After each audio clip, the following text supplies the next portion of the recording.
Well, hello and welcome to another edition of the E-Commerce Evolution Podcast. I'm your host, Brett Curry, CEO of OMG Commerce.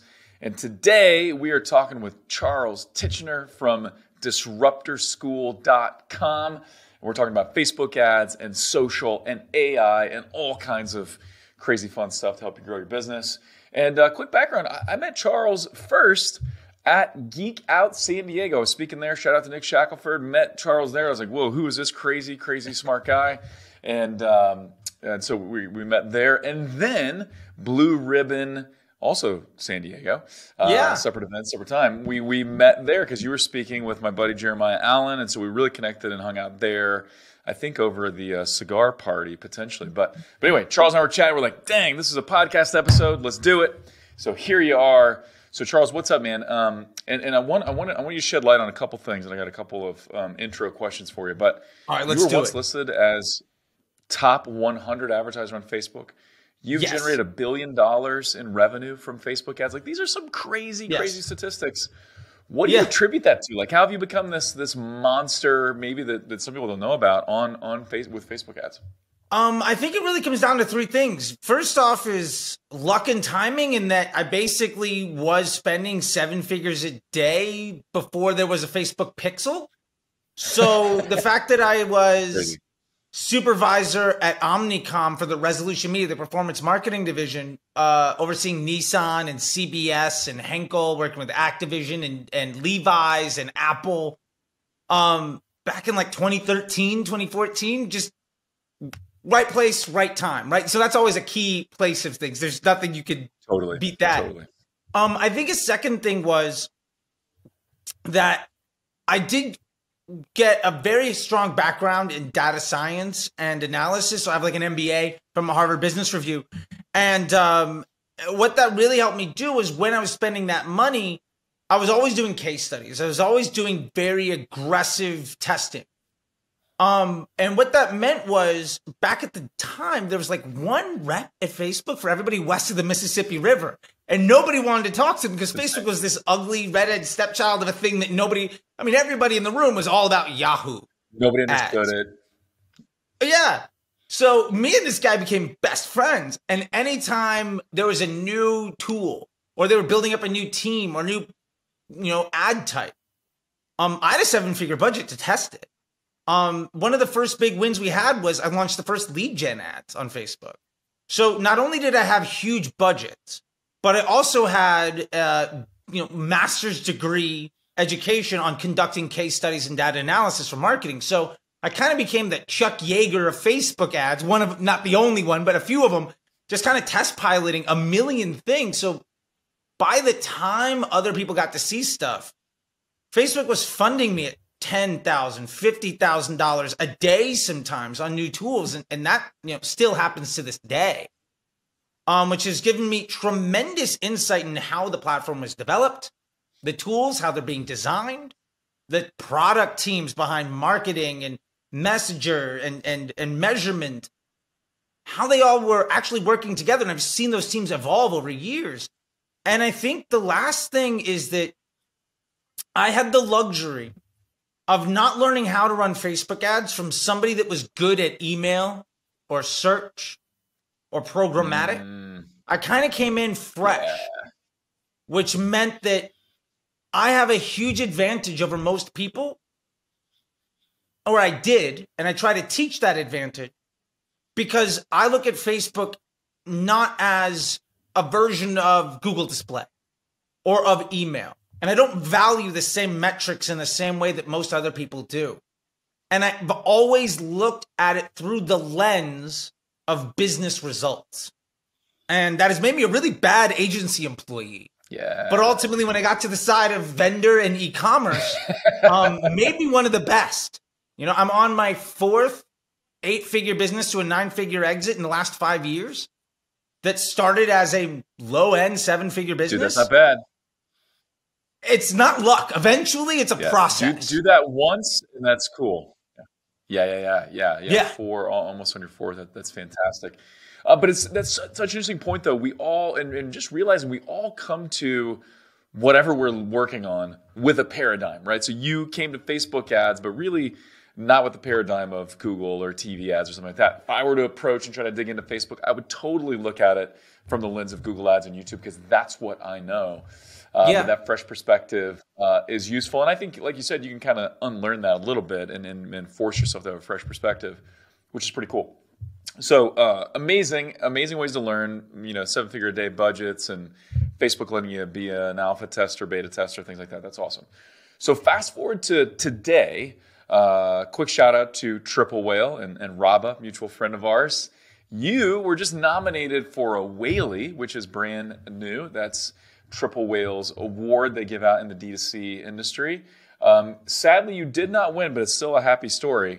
So talk about, what were you nominated for, and how did you finish in the final rankings there?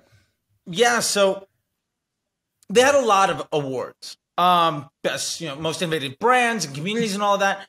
I was nominated for the last award, which was Best Operator, which was tremendous. I mean, it was an amazing award to be recognized like that. And sadly, I didn't win, but Renee from Marine Layer did win. And Mazel Tov, if I'm going to lose to somebody, I'll lose to that woman that is doing 200 million plus retail locations. Hey, look, it's Triple Whale. She's the bigger whale than me. I'll come for her next year. And phenomenal brand. Give me 12 months. Just a I'll great win. story. Yeah, and so it was an honor. And if you have to losing to the best feels really good. Yeah, I hear you, man. Well, kudos to you to become runner-up for the inaugural Whaleys as Best Operator. It's like their Best Picture, if we're going to compare this to the Oscars.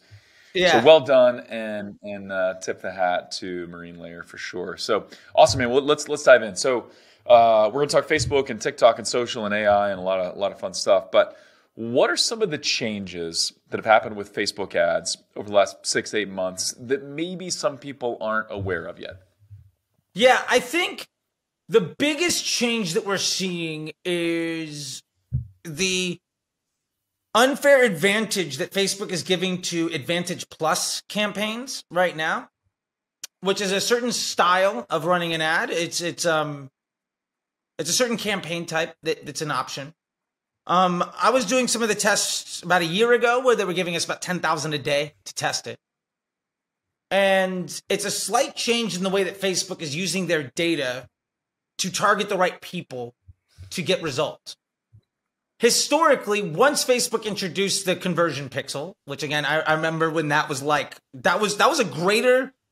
more traumatic to the industry than iOS 14 ever was. Which, was just wild.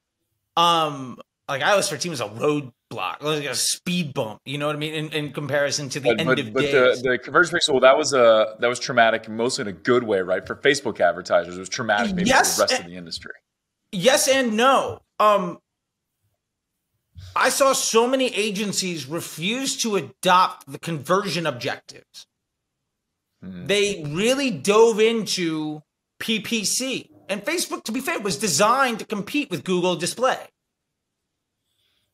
And when they refused to adopt machine learning, there were folks that bought into it that were really successful. All the brands that got really big in 2016, 2017, 2018, because Facebook ads are really easy, adopted it. There are other agencies that fought it that lost like floors in their Manhattan office. It was a massive kind of either you were on one side of that divide or the other. And to bring it back to Advantage Plus, we're seeing a very interesting piece come in where Facebook is underpricing the attention, specifically to invest in a change in consumer behavior. They've done this previously with dynamic product ads, carousel ads. Before that, there was no carousel, and those are the ads where you swipe through left and you just see all the products. There was nothing like that beforehand. And what Facebook did was they gave a discount on how much it costs to reach people, specifically making the investment to change consumer behavior. To be fair, they also did it with Canvas ads, which failed miserably. I made a lot of mistakes with Canvas ads. I completely bet on it and failed miserably. And Call of Duty was still the #1 game that year. So kind of shows you how that works. And we're also seeing them make the investment in shops, where a lot of people running Facebook ads have noticed that there's like a 20% off on the shop side. And that's Facebook making an investment to take some of their profit to change consumer behavior. 20% off on your CPMs. So you're running an ad to 20% off like the shop. purchase. It was 20% off the purchase price. People getting massive discounts, up to like $20 off buying something. But Facebook was just refunding the user. It wasn't actually coming out of the advertiser's bottom line. Oh, interesting. And that was to get people used to using shops. And they're really invested in changing consumer behavior. So with Advantage Plus, they're investing heavily in getting the advertisers to change the way that they're using the platform in a slightly different style. And best practice for years now has been broad targeting, dynamic creative to find your best ads, and letting that run at lowest cost auto placement, which is now maximized conversions or whatnot. Or I remember it was AutoBid. They keep changing the name for the same stuff. But what we're getting with Advantage Plus is they are giving advertisers better results merely because they're using that tool. Because Advantage Plus does three things really well and different than other platforms. Number one, normally the way can you explain what Advantage Plus is to those that don't know, and maybe you'll wrap that up into these three things. But yeah, absolutely. So Advantage Plus is it's an option when you're running a conversion campaign to tap into the Advantage Plus style way of running the algorithm. And what it does differently than a normal conversion campaign is three things. Typically, Facebook spends money on ads because the end user has a good experience with that ad. And then our job is to make sure that the ads that get spent also drive good business results. In Advantage Plus, it's not only saying the end user, but also that person is directly in market to make a purchasing decision, which is a slight nuanced change, but it's more or less like even at prospecting, we're still kind of retargeting people that might very well be in another company's funnel. Where at Broad, for instance, I used to run New Balance, and we did initial testing around advanced matching, and we found that up to 2/3 of our budget was spent on people that had clicked on our competitors' ads and been to their site in the last week. Advantage Plus is basically cranking that up. It's a way more aggressive version of that. Second thing is that it's not allowing for dynamic creative, so you have to put in your best ads. And third, only good ads are getting spent. So you can put in really bad ads and push the budget to the moon, and you might not get any delivery at all, which is very similar to bid caps and cost cap. So Advantage Plus is basically forcing advertisers to only put out the best ads and to prioritize or isolate those best ads and spend the most amount of money on them so that they get the best results. And really what Facebook is doing is they're putting their thumb on the scale of the market economy so that advertisers are encouraged to make the best form of content so that Facebook users have the best experience. And that is a tremendous change. And we don't know how long that'll go on for. Eventually those costs will come up. But the folks that are taking advantage of it are seeing astronomically, like, just tremendous performance above the baseline. And to give it a small example, I was testing it at 10,000 a day, maybe 6 months ago, a year ago. I'm now at 35, 40,000 a day on an ad account where I'm spending 80 to 100,000 a day. And that's a huge piece. And to be fair, so it's 30 to 40% of your total spend is going to yeah. And we have to understand that part of the way it's doing that is predicting what people are going to do. So it can't be the majority of your traffic, because if all of your people are taking predictions, eventually you run out of data to make good decisions with, and that's a whole other thing for another day.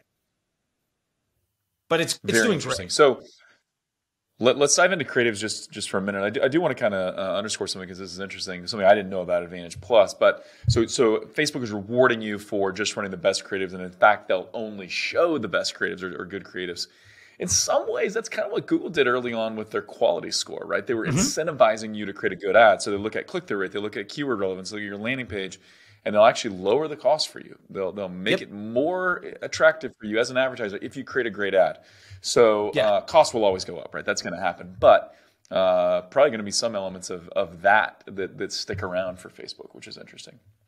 So Yeah, and cool. and, So and let's that's talk creatives for. Yeah, go ahead. I was going to say, and that's how Facebook's always worked. This is just a far more aggressive nature than what we've used to seeing. Sort of like how TikTok is the most aggressive content suggestion engine ever. It's sort of like the YouTube suggested video, but on steroids with a nuclear bomb attached to it. Sort of the same thing. Got it. Nice. That's awesome. So let's talk creatives. So what creatives are working right now, and or what are some of the creative mistakes that you see brands making right now?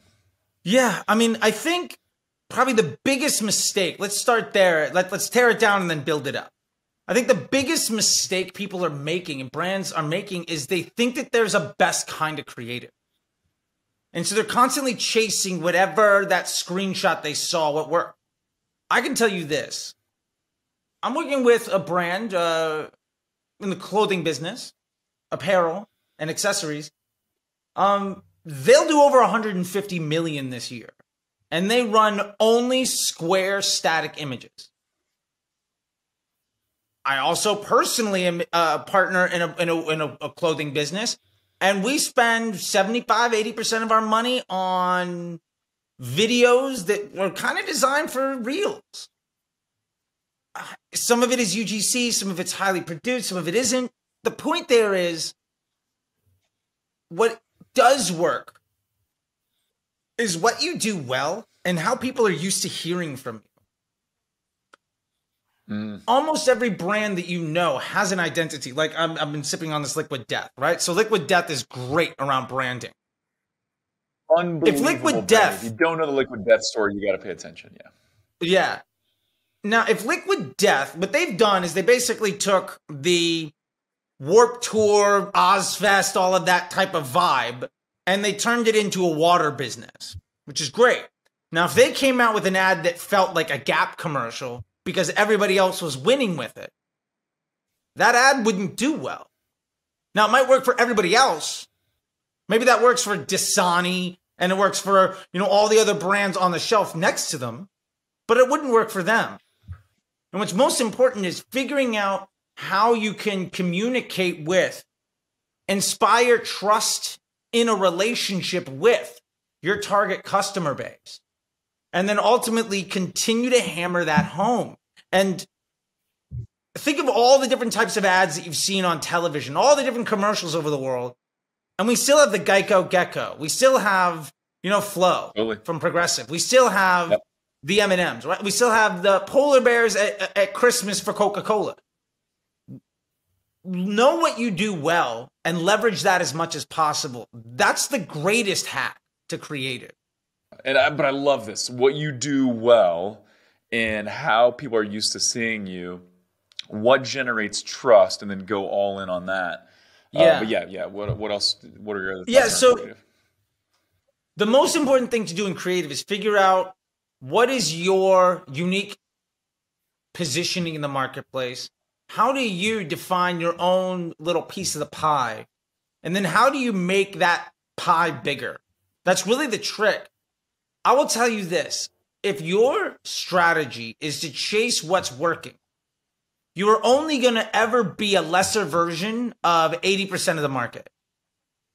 If you want to be elite, figure out your identity and stick with it. Like, if you changed your clothes and the way you talked every single day and went out into the world, you would have no friend. Like, it's the same thing. What you're looking to do more than anything in any business is ultimately have relationships with people.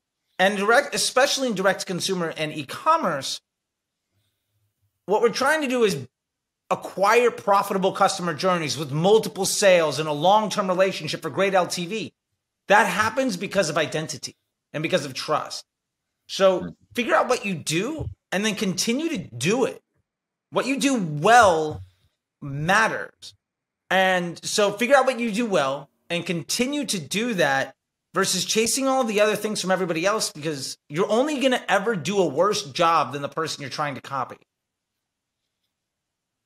Yeah, I love that. You'll only be, if you're just chasing what works, you'll always be a second run type of deal. And I make a lot of sports analogies, but to compare this to sports, I coach basketball, and so if someone said, "Hey, what's the best basketball move?"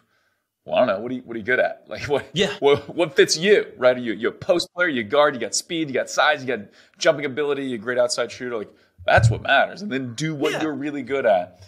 And that totally makes sense when it comes to creative it's like as well. So Steph Curry versus Michael. Yeah, if you did like Steph Curry versus Michael Jordan, well, they're completely different players. Like LeBron James just scored the most points, but he's also shooting 50% more three-pointers than Kareem Abdul-Jabbar. I think Kareem Abdul-Jabbar has like 3 attempts behind the 3-point line. Yeah, well, and I have to check the dates, but most all of his career, the 3-point line didn't exist, right? So like he couldn't even do it. Different eras, different everything, but super interesting. So understand what you're good at, and then key on that.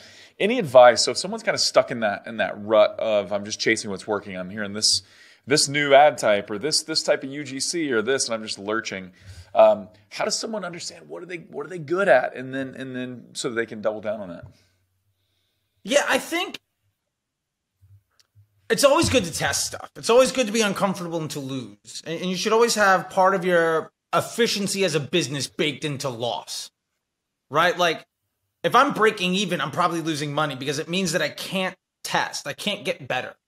So I try to bake in the idea of a 5 or 10% loss as normal operating procedure. And hey, look, if you have a retail location, that would be returns and theft and all of that stuff.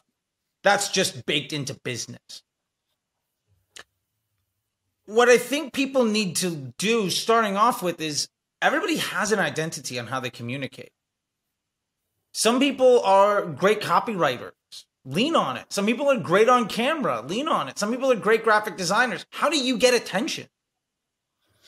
I think there is far too much focus on figuring out how to build the best ad for your business and not nearly enough attention and time and effort put into how does this business already make money? Why don't we just do more of that? And sometimes the easiest ways to turn a struggling 7-figure business into something on a 9-figure run rate is to get rid of every effort that isn't honest and true to who the business is. Like if you have a beautiful product, just show me a picture of the product. Like I brought TRX to market, and if you just took a picture of it, the most beautiful pictures in the world will never sell it. We had to do a video. Sorry, what is TRX? The workout equipment from the gym, the yellow bands. So I brought that to market. A picture wouldn't do it. We had to show a picture videos of a rubber band. Like, what do you do with that? Yeah. There was no concept. So the best way to get somebody's attention, and you know this even when you're trying as a business owner, trying to sell the product and get people interested. What are you doing in person? How are you communicating? You can't just say, hey, look, here's some military grade rope. Like, great. Am I supposed to buy that? What am I supposed to do? Instead, you can show somebody what's going on and all of a sudden it clicks. Being able to figure out how you can earn somebody's attention and then monetize it has very little to do with like the kind of ad that you run. Like the ads that you run are an appropriation of that knowledge. But if your business isn't successful enough to have cash flow before you run ads, the ads are never going to make you successful. And I think that's one of the biggest pain points people have is they think the only thing missing is good ads. Like they think, I've got a great business. All I need to do is get on Shark Tank and have somebody give me money. Like that's not the way that it works.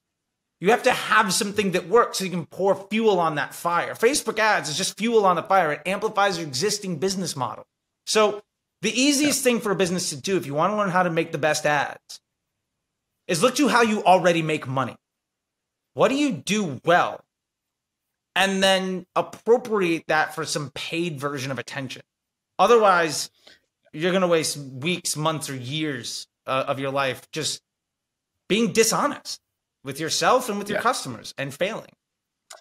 And people feel that, right? When you're not totally honest, or you're not true to who the brand is or who your product is, people feel that it comes out in some way in the Oh ad, yeah. and it just kills the believability and the effectiveness. And I love how you kind of broke that down. It's very simple but very powerful. Is how do you best get attention? How do you best get attention for your product? And then how do you best demonstrate it and allow that story to come to life? And yeah, if I'm selling artwork, maybe just a picture of that is all I need. Or it's like a really unique piece of clothing. Maybe just the picture of it is all I need. But if it's workout bands, a picture that's not interesting or compelling at all. So showing the workout and showing the results and showing all of that, super interesting. And so it really comes down to identity and who are you and how do you get there, and who are you? Who are your customers? How do you get their attention, and how do you show why your product is awesome?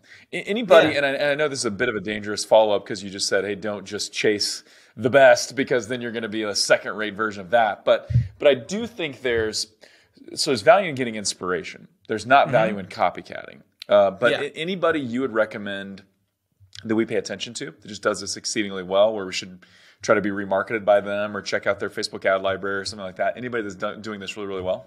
Yeah, I get this question all the time, and what I would say is this: find the people in your business that are your competitors that are better than you. Everybody has them. Go be a customer. See how they treat you. Go to their website, add things to cart, shop around, take an idea of what their store feels like. Like if you were to start a grocery store today from scratch, you're going to build off of every time you walked into a grocery store, the Publix or the Vons or the Piggly Wiggly that you're used to going to, right? There's a format, there's a style. So there's an old saying that I love: you're only as good as who you steal from. And the idea of that is you have an identity, but you need, in order to really evolve that, all of the identities that we have is appropriations of inspirations that we've had. So my best advice, and I'm actually not a huge fan of Ad Library. I think it's a wildly overvalued resource because it doesn't give you context. If you don't know if this was a good ad, a bad ad, or somewhere in between, right? You just see that it's an ad. That's all you can tell. Yeah. Right? Yeah. If you want context, go be a customer of your competitor. Like, if you were to spend, I was doing this when I was building 310 Nutrition years ago. I literally went to all of our competitors and I bought their products. I joined their communities. And I got to understand the words that people use, the messaging that came across, the content types. My Facebook feed was full of ads. My emails were full of ads. I had gone through the experience of the person that I'm trying to reach and understood what they're doing so that I could then go be with them in that stream and just give them an alternative. Coming in just assuming that you deserve any attention from anyone is, well, it's a losing battle. And so my best advice is go out there, experience the world like your consumers. And if something inspires you, you're like, wow, they're just doing better. Go try it. And what I found is when you're inspired by somebody, you'll appropriate what they're doing in a way that feels more like you than hiring whoever they hired to do that job for you. Like the Harmon brothers got 1 million people wanting to work for them because of the pooping unicorn ad, right? Right. But that only worked. Squatty Potty, yeah.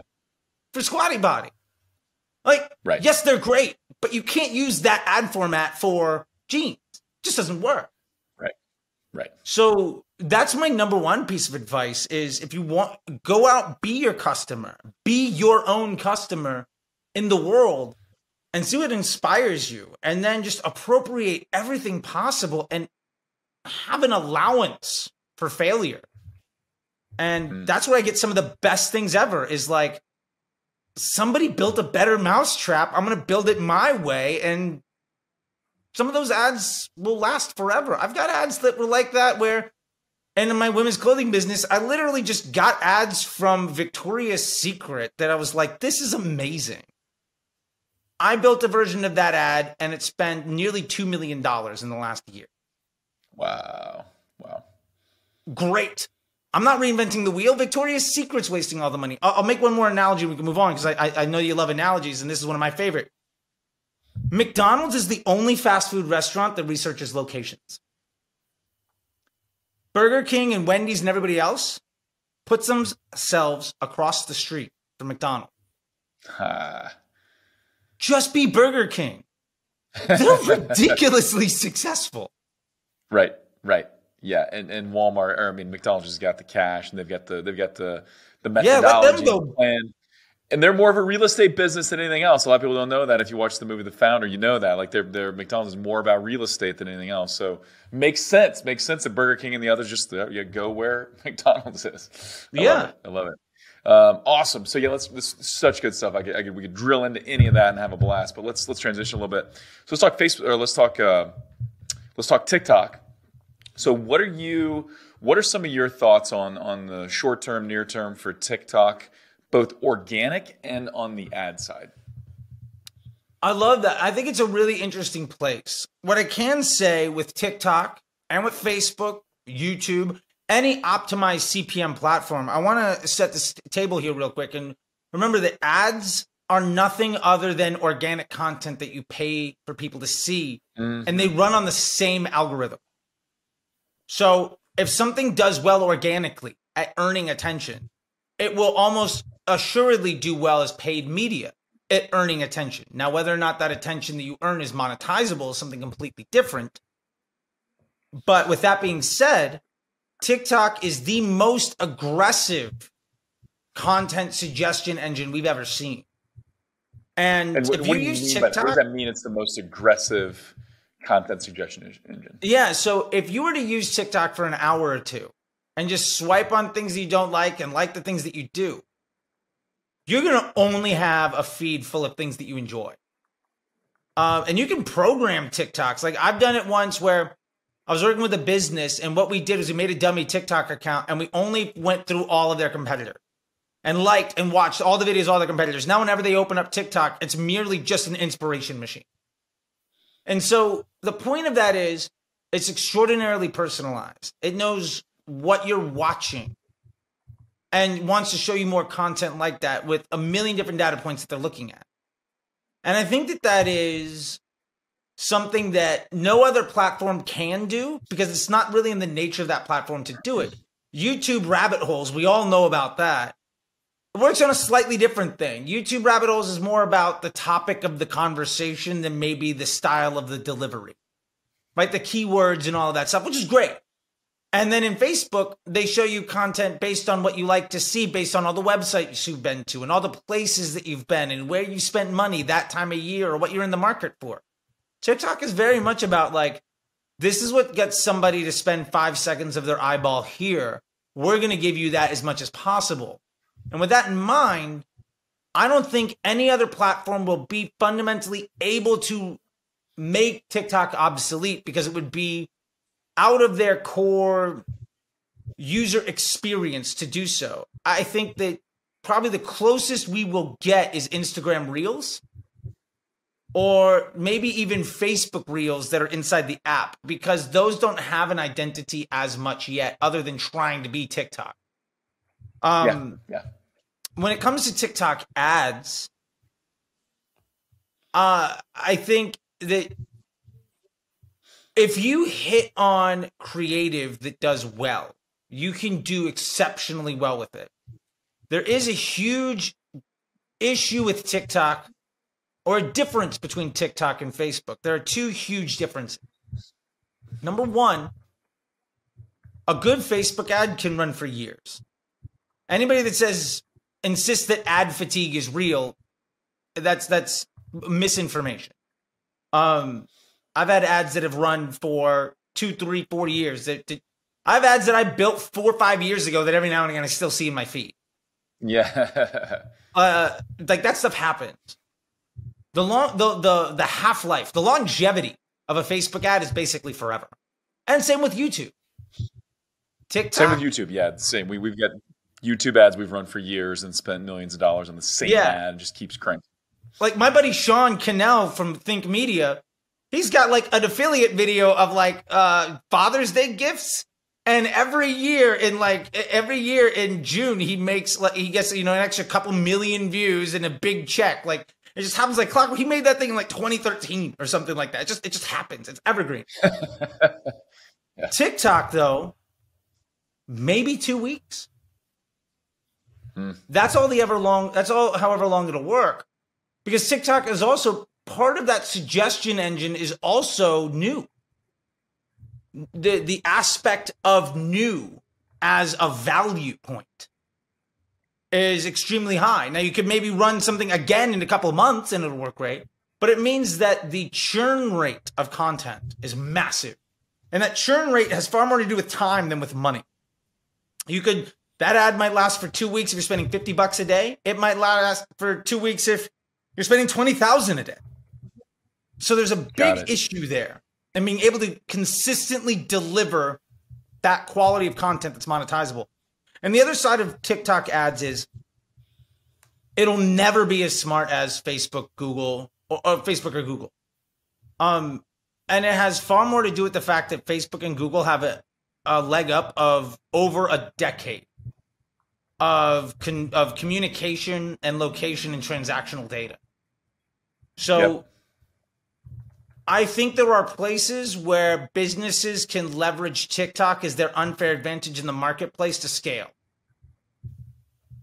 I think ultimately, though, there are few scenarios where TikTok is an evergreen, isolated growth and acquisition channel at scale. It just won't work because totally makes sense. Other places are better at acquiring cash flow in a more stable fashion. So it's just too hyperbolic and honestly just not smart enough. And it can never catch up because as fast as it gets better, everything else is getting better faster. Right. Totally makes sense. Love it. We could drill into that too, but we're running out of time. So I want to transition and talk AI for just a minute.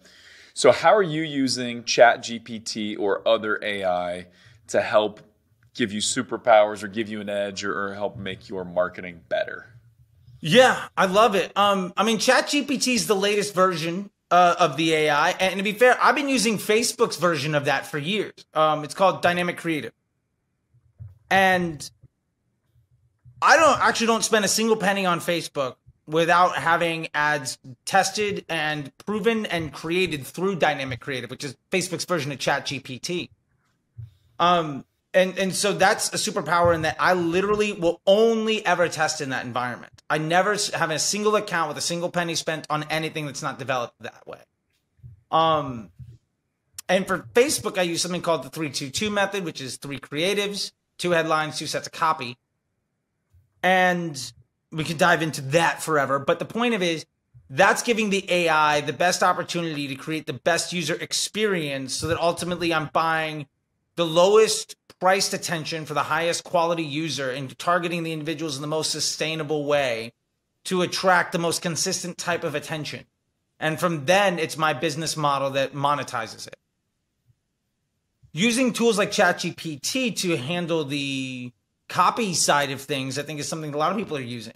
As a very light end, I'm using ChatGPT to develop YouTube titles and email headlines, right?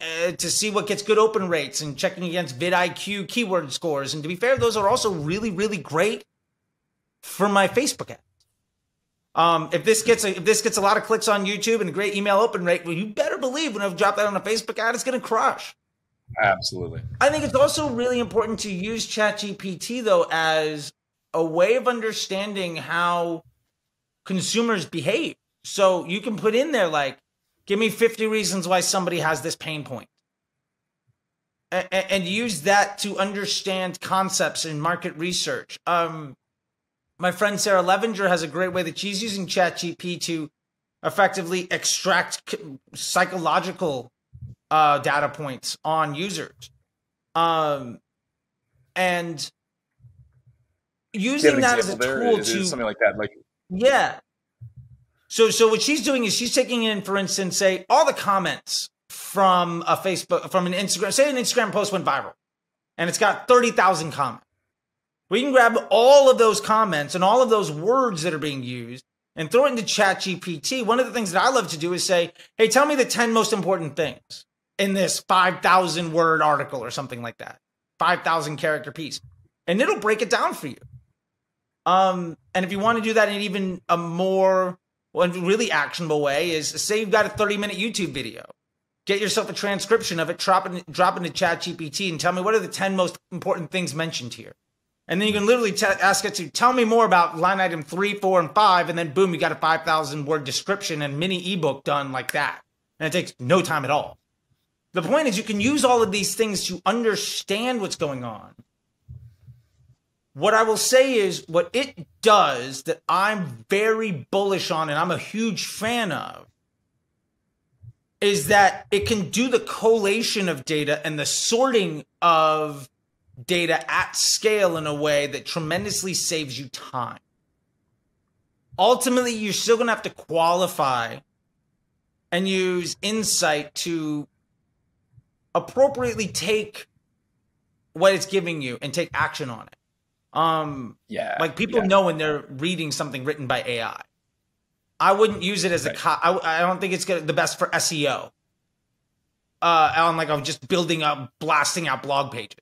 But it can give you a great insight to be a way to inspire your thought process and to also take huge sums of data and make it very simple to read. And I think that's, at least in the way that I'm using it right now, some of the most powerful things. And Sarah Levinger, if you don't know her, you should absolutely check her out. She's a stud. She's the best at consumer psychology. And that's one of the things that she's doing a lot of. And I was really inspired by her with that. But just the idea of using AI to take insight from the written word is tremendous. And to also inspire different ways of thinking in a way that gets you out of your own head. I think those are some of the most important things that you can use it for. And I think it really comes down to a lot of what you described comes down to two things, right? Asking the AI better questions, right? You only get good results if you ask good questions. And if you give it good data, like, hey, look at all these comments, tell me the top 10 takeaways. But then being able to quantify and qualify and say, yeah, but it's really these things, right? Or this doesn't really make sense, but this does. So, I love it, man. I'm super excited. We're using it as a team and really just playing around with it. I think that's a key too. Just play around with it and see what you learn, and new ideas will be sparked as you go. So let's do this, Charles. I know we got a hard stop in just a couple minutes. I know you're very active on TikTok. You're a great follow on TikTok. Good follow on Twitter, LinkedIn. Where can people connect with you, and then out on the socials, and then talk about how they can connect with you at Disruptor School? Yeah, so I'm at CT the Disruptor on all socials, and at Disruptor School on all socials. And you can go to disruptorschool.com to check it out. If you are on a social media account where you're not seeing me, let me know, and I'll make sure to add it into the flywheel. But I'm literally everywhere all day, all the time, which is sort of my unfair advantage. I love making content and talking to people. I think my wife would wish that I put my phone away a little bit more. But hey, look, that's my life. These are the problems that I have. Dude, you're very good at content. Yeah. Sorry, keep going. Well, I was going to say, I think there's a bit of a delay as we're recording this. We'll get that cleaned up in the edit. But speaking of TikTok being aggressive, you're a great follow on TikTok. I'm not an avid TikTok user, so I'll just put that disclaimer out there. But I have been trying to use it a little bit more lately. And for whatever reason, TikTok thinks that I love Charles Tichenor because I see you all of the time on TikTok, which is actually great. Well, thank you so much, man. It's nice to know where those 200 views are coming from. It's just Brett all day long. It's all me. You're welcome. I love it. I'll take it. That's awesome, man. So I'll link to everything. I'll link to your socials. We'll link to the Disruptor School. So definitely check it out. And Charles Tichenor, ladies and gentlemen, man, you crushed it. Thank you so much. I can't wait to schedule another one because there were so many things that we didn't dive into that we need to. So round 2 is coming, buddy. I would love it. And anybody watching this and listening, anybody listening to this, if you have questions on any of this stuff, write back to Brett, and maybe we can just do another, maybe a mailbag show, something, dive in deep. We went an inch deep, a mile wide today. Let's go a mile deep and just make it really fun. Do a little Ask Me Anything. Yeah, fire those questions away, send them my way, and then we can get Charles back in for round 2. Charles, thanks, buddy. I know you got to split, but really appreciate the time. Ton of fun, man. All right. Thank you very much, man. Appreciate it. And as always, thank you for tuning in. Let us know what you'd like to hear more of or less of on the show. And yes, if you got questions for Charles, fire them my way or connect with him on the socials. And with that, until next time, Thank you for listening.